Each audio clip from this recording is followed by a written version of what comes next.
આ એનું મુખ્ય એનું કામ છે. અને આમ પણ કોઈ પણ તમે કથા લ્યો સાહેબ, ઘણા બધા એવા પ્રમાણો મળે છે મને કે રામચરિત્ર માનસ કે કોઈ કથા સાંભળવાથી દુઃખ ભાગી જાય છે.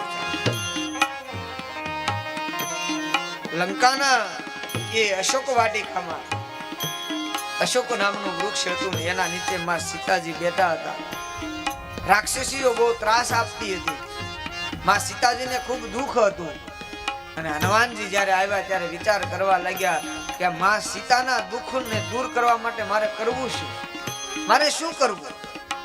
તો એને કોઈ સાધન ન અપનાવ્યું, કેવલ એક જ વસ્તુ કરી. હનુમાનજી મહારાજે શું કર્યું?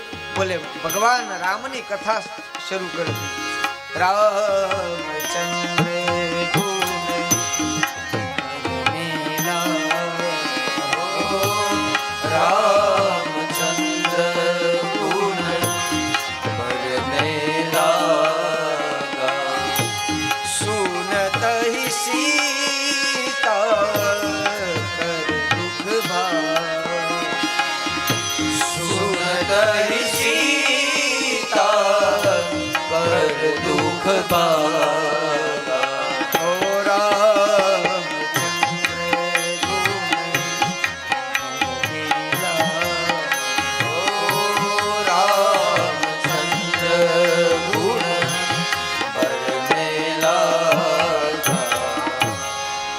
સીતાનું દુઃખ જ્યારે દૂર કરવું હતું ત્યારે કેવલ હનુમાનજીએ ભગવાન રામની કથા સંભળાવી.